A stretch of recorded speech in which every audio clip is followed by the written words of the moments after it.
दोस्तों, दुनिया में हर कोई समझता कि मैं ही क्यों गरीब हूँ। गौतम बुद्ध की प्रेरणादायक कहानी हम आपके साथ साझा करेंगे, तो आप इस वीडियो में अंत तक जरूर बने रहे। और अगर आप हमारे चैनल पर पहली बार आए हैं तो इसे सब्सक्राइब जरूर करें। दोस्तों, वैसे तो कहते हैं भगवान ने किसी को गरीब नहीं बनाया है, उन्होंने हर किसी को इतना दिया है कि वो अपना जीवन गुजार सकें, और अगर किसी को जरूरत से कम भी दिया है तो भगवान उसके लिए कुछ न कुछ ऐसी व्यवस्था कर ही देते हैं, उनका जीवन चलता रहता है। हम अक्सर दूसरों की अमीरी देखकर अपनी अमीरी और गरीबी का अंदाजा लगाते हैं। यदि हमारे पास 10 रुपए हों और सामने वाले के पास 100, तो हम अपनी नजरों में गरीब हो जाते हैं और सामने वाला अमीर हो जाता है। हम यह नहीं सोचते कि एक व्यक्ति कितनी मेहनत से रुपए कमाता है, 100 काम कर रहा है, उसकी जरूरतें क्या हैं। हम तो बस दूसरे की दौलत देखते हैं और अपनी राय बना लेते हैं। गौतम बुद्ध की आज की प्रेरणादायक कहानी के माध्यम से आप जानेंगे कि भगवान बुद्ध के अनुसार कौन धनवान और धनवान व्यक्ति होता है। साथ ही आप यह भी समझ जाएंगे कि गौतम बुद्ध हर व्यक्ति को अमीर क्यों कहते थे। गौतम बुद्ध की कहानी आपको बहुत प्रभावित करेगी और बुद्ध की इस प्रेरणादायक कहानी से मिली सीख आपके बहुत काम आएगी। एक बार की बात है, ऐसा हुआ, एक राज्य के राजा ने गौतम बुद्ध को कुछ दिनों के लिए अपने राज्य में आने का निमंत्रण दिया। बुद्ध ने उस राजा का निमंत्रण स्वीकार कर लिया और अपने कुछ शिष्यों के साथ उस राज्य में चले गए। राजा ने बुद्ध से मुलाकात की और उनसे कुछ दिन वहां रहकर अपने राज्य के लोगों की समस्याओं का समाधान करने और उन्हें धार्मिक मार्ग पर चलने की शिक्षा देने का अनुरोध किया। बुद्ध ने राजा की बात मान ली और इस राज्य में 3 दिनों के लिए एक धार्मिक परिषद आयोजित करने का निर्णय लिया। गौतम बुद्ध के आगमन की खबर पूरे राज्य में फैल गई और धार्मिक सभा के पहले ही दिन बहुत से लोग आए। उसी राज्य के चौराहे पर एक भिखारी बैठा रहता था। उसे भी गौतम बुद्ध के आने की खबर थी, लेकिन वह सोचने लगा कि धर्मसभा में जाकर और यहाँ बैठकर उसे क्या मिलेगा। जैसे जैसे लोग आएंगे वे मुझे भिक्षा में कुछ न कुछ अवश्य देंगे। पहले दिन कई लोग आए और इस भिखारी ने अच्छी खासी कमाई की। अगले दिन फिर वही क्रम जारी रहा। भिखारी ने भीख मांगने के साथ साथ यह भी देखा कि धार्मिक सभा में जाते समय लोग उदास और दुखी हो रहे थे और उन्होंने उसे कुछ दिया भी नहीं। जब वह बुद्ध से मिलकर वापस आता है तो बहुत खुश दिखता है और खुशी खुशी भिक्षा भी देता है। यही सोचते सोचते दूसरा दिन भी बीत गया। तीसरे दिन जब बहुत कम लोग आए तो भिखारी परेशान हो गया। उसने कमाई नहीं की। उसने सोचा कि बुद्ध तो सबकी समस्याओं का समाधान दे रहे हैं, तो क्यों न मैं भी उनके पास जाऊं और अपनी गरीबी दूर करने का उपाय पूछूं। ऐसा सोचकर वह भी धर्मसभा में गया, लेकिन वहां लंबी कतार थी।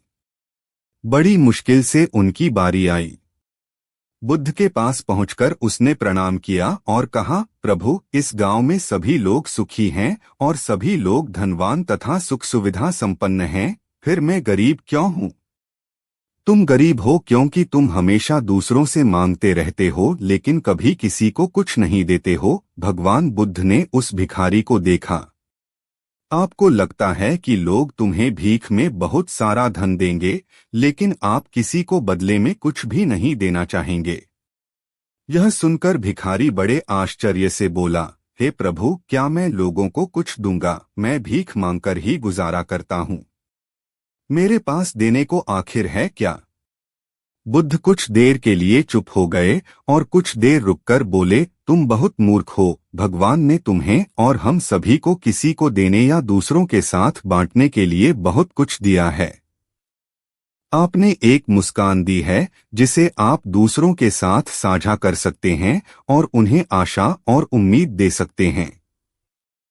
तुम्हें आवाज दी गई है जिससे तुम मीठे बोल बोलकर लोगों की प्रशंसा कर सकते हो। तुम्हें 2 हाथ दिए गए हैं जिससे तुम दूसरों की मदद कर सकते हो। तुम्हें एक स्वस्थ शरीर दिया है जिससे तुम भीख मांगने के बजाय कड़ी मेहनत कर सकते हो। जिस व्यक्ति को भगवान ने बिना किसी कमी के ये चीजें दी हैं, वह कभी गरीब नहीं हो सकता। आप सिर्फ अपनी सोच के कारण गरीब हैं। जैसे ही आप इस सोच से बाहर निकलेंगे, आप खुद को दूसरों की तरह अमीर समझने लगेंगे और आपकी जिंदगी भी बेहतर हो जाएगी। दूसरों की खुशी देखकर अपनी तुलना दूसरों से न करें। भगवान ने सभी को अमीर बनाया है, बस जरूरत है तो अपनी सोच सुधारने की। भगवान बुद्ध की बातें सुनकर मनुष्य को अपने जीवन का मूल्य समझ में आया और वह उनके द्वारा दी गई शिक्षाओं के अनुसार अपना जीवन जीने लगा। जब हम सभी अपनी तुलना दूसरों से करते हैं या दूसरों को खुश देखते हैं, तो हमें लगता है कि हमारी जिंदगी खराब है और बाकी सब मजे कर रहे हैं। हम अपने जीवन में कभी भी अच्छी चीजों पर ध्यान केंद्रित नहीं करते हैं। हम कभी यह नहीं सोचते कि भगवान ने हमें स्वस्थ शरीर दिया है, जो सबसे कीमती चीज है। आप कितने भी अमीर क्यों न हो, अगर आपका शरीर उपयोगी नहीं है तो वह पैसा भी किसी काम का नहीं है। और वहीं अगर आप गरीब हैं लेकिन आपका शरीर बिल्कुल स्वस्थ है, तो आप अपने आप में एक अमीर व्यक्ति हैं। कोरोना काल में हम सभी ने देखा है कि पैसे से ज्यादा जरूरी स्वस्थ शरीर है। गौतम बुद्ध से एक व्यक्ति ने पूछा कि रोज रोज सत्संग सुनने से क्या लाभ मिलता है। संगत का हमारे जीवन में काफी अधिक महत्व है। संगत सही रहेगी तो हमारे विचार सही रहेंगे और विचार सही रहेंगे तो कर्म भी सही रहेंगे और जीवन में सुख शांति बनी रहेगी। इसलिए सत्संग करते रहने की और अच्छा साहित्य पढ़ने की सलाह दी जाती है। सत्संग हमारे जीवन पर कैसे असर करता है, इस संबंध में गौतम बुद्ध की एक कथा प्रचलित है। बात उस समय की है जब गौतम बुद्ध काफी प्रसिद्ध हो चुके थे। वे रोज प्रवचन देते, जिन्हें सुनने के लिए काफी लोग पहुंचते थे। प्रवचन सुनने एक लड़का रोज आता था। वह गौतम बुद्ध की सारी बातें बहुत ध्यान से सुनता था। काफी दिनों तक प्रवचन सुनने के बाद एक दिन उस लड़के ने सोचा कि मैं प्रवचन तो रोज सुन रहा हूँ, लेकिन मेरे जीवन में कोई बदलाव नहीं आ रहा है। बुद्ध बातें तो अच्छी बताते हैं, लेकिन कुछ लाभ नहीं हो रहा है। मुझे इस बारे में बुद्ध से बात करनी चाहिए। अगले दिन वह लड़का बुद्ध से बात करने की इच्छा लेकर पहुंच गया। बुद्ध का प्रवचन शुरू हुआ और वे कह रहे थे कि अगर कोई व्यक्ति हम पर गुस्सा करता है तो वह हमसे ज्यादा खुद का नुकसान करता है। अगर हम भी दूसरे के गुस्से का जवाब गुस्से से ही देते हैं तो हम खुद का नुकसान कर लेते हैं। बुद्ध की ये बातें सुनते ही वह लड़का खड़ा हो गया और कहने लगा कि तथागत, मैं बहुत दिनों से आपके प्रवचन सुन रहा हूँ, लेकिन मेरे जीवन में तो कोई बदलाव ही नहीं आया है। मुझे तो प्रवचन सुनने से कोई लाभ नहीं हो रहा है। बुद्ध ने अपने प्रवचन बीच में रोके और उस लड़के की बात सुनने लगे। जब वह लड़का चुप हो गया तो बुद्ध ने उससे पूछा कि तुम कहाँ रहते हो? लड़का बोला कि मैं श्रावस्ती में रहता हूँ।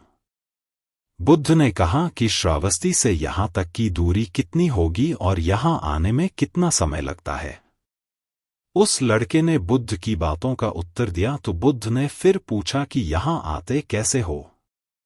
उसने बताया कि मैं कभी पैदल आता हूँ, कभी सवारी का कोई साधन मिल जाता है तो उससे आ जाता हूँ। बुद्ध ने फिर एक नया प्रश्न पूछ लिया कि क्या तुम यहाँ बैठे बैठे अपने घर पहुँच सकते हो? ये प्रश्न सुनकर वह लड़का और वहां बैठे सभी लोग हैरान हो गए।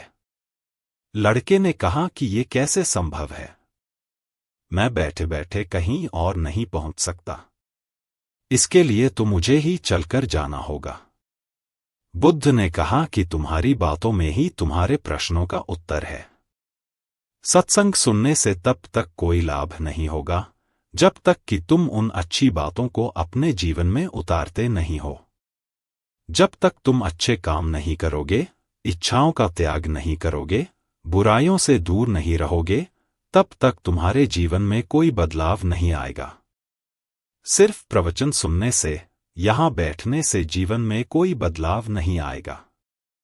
बुद्ध ने आगे कहा कि अगर तुम कोई अच्छा करना चाहते हो तो उसके लिए तुम्हें प्रयास करना होंगे, विचार करने से काम नहीं होगा। सत्संग में तुम्हें सही गलत बातों की जानकारी मिलती है, लेकिन उन्हें अपने जीवन में किस तरह उतारना है, ये तो तुम्हें ही तय करना होगा। तुम्हें प्रयास करने होंगे, तभी जीवन में सुख शांति और सफलता आएगी। सत्संग करते रहने से हमारी बुद्धि पवित्र रहती है और हमारा मन गलत बातों से बचा रहता है। अगर हम सत्संग नहीं करेंगे तो हमारे विचार भटक सकते हैं। इसलिए अच्छी किताबें पढ़नी चाहिए, अच्छे लोगों की संगत में रहना चाहिए। तो दोस्तों, आपको हमारी यह वीडियो कैसी लगी, इसे लाइक और चैनल को सब्सक्राइब जरूर करें।